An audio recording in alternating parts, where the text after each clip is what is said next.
warahmatullahi wabarakatuh.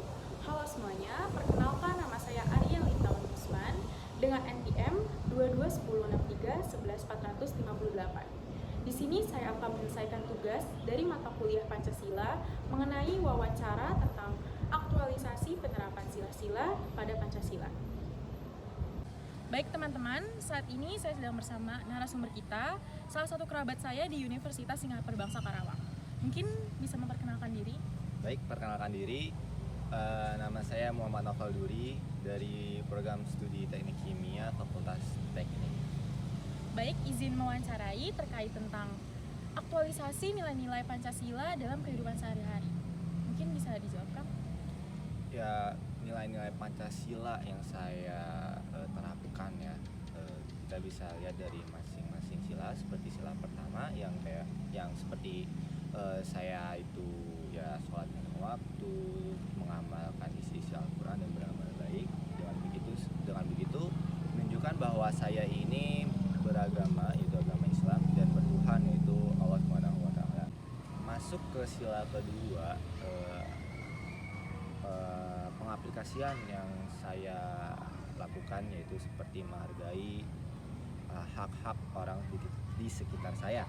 Contohnya yang paling dekat yaitu teman kos saya, yang sudah pasti dia mempunyai hak privasi, dimana di saat saya ingin datang ke kamarnya, yang sudah pasti saya harus melakukan seperti mengetok pintunya terlebih dahulu untuk menghargai hak privasinya. Seperti itu. Masuk ke sila ketiga, pengaplikasiannya seperti saya tidak membeda-bedakan dalam berteman, dalam bermain, tidak membedakan kayak apa itu, misalkan dia berbeda agama dari saya seperti itu kan, atau berbeda suku, tapi saya tetap menyatu dengan mereka, bermain kayak bergaul lah dengan siapapun gitu. Itu contoh pengaplikasian sila ketiga saya. Lalu masuk ke sila keempat, pengaplikasian yang dapat saya diambil dari musyawarahnya. Kebetulan saya lagi masuk dalam kepanitiaan makrab untuk teknik kimia. Nah, di situ yang sudah pasti adanya musyawarah untuk membahas segala hal.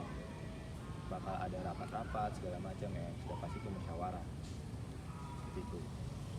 Lanjut ke sila ke-5, tentang keadilan. Nah, di mana saya itu berusaha untuk adil kepada siapapun, pada teman, pada keluarga. Ya, yang sudah pasti pengaplikasiannya itu kayak adil dalam contohnya itu saat saya berbagi, misalkan saya tidak membeda-bedakan, saya tetap berbagi kepada siapapun. Baik, terima kasih atas jawabannya, Kang. Selanjutnya ada beberapa pertanyaan lagi, yaitu misalnya nih, pendapat Akang apa sih kalau di sekitaran Akang itu tuh ada beberapa orang yang masih menyepelekan atau melalaikan nilai-nilai Pancasila? Gimana tuh, Kang?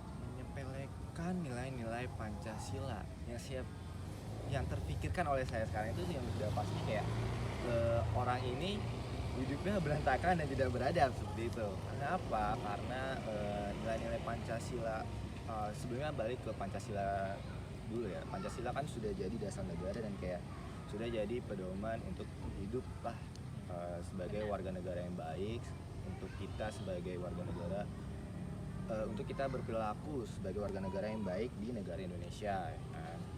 Nah, gimana cara berwarga negara yang baik gitu kan? Ya, dengan cara dilihat dari nilai-nilai Pancasila tersebut ya kan, gimana cara kita mengaplikasikannya dalam kehidupan sehari-hari ya kan, karena semuanya itu hal positif ya bisa dibilang ya, ya kan, dari sila 1 sampai sila terakhir gitu, sila kelima. Berarti kalau Anda masyarakat Indonesia mau nggak mau harus mengamalkan ya, karena itu udah salah satunya peraturan lah, kayak ideologi negara yang harus mau nggak mau kita mengamalkan. Iya, benar banget, kayak ya itu udah jadi hal yang wajib sebagai kita warga negara Indonesia untuk mengenal dan mengamalkan apa itu Pancasila ya kan. Oke, lanjut ke pertanyaan berikutnya. Apa sih dampak yang bakal terjadi kalau misalnya masyarakat Indonesia ini nih nggak ada Pancasila di kehidupannya? Gitu. Tidak ada Pancasila di kehidupannya. Iya. Sudah pasti yang tadi ya, dia tidak akan menjadi warga negara yang baik karena tidak mengamalkan isi-isi Pancasila. Dan bila semuanya tidak mengamalkan, rata-rata lah tidak bisa mengamalkan semuanya, ya pasti bakal adanya ketidaktertiban ya. Ya. Seperti itu sih. Berarti banyak konflik juga tuh yang bakal terjadi ya antar Betul, sesama manusia. iya. Pokoknya Betul. bakal ricu ya gitu. Sekian ya Kang wawancaranya. Makasih banyak Ya, udah menjadi sama-sama. narasumber. Sekian wawancara dari sumber kita. Kurang lebih mohon maaf. Makasih ya Kang. Ya, Wassalamualaikum sama-sama. warahmatullahi wabarakatuh.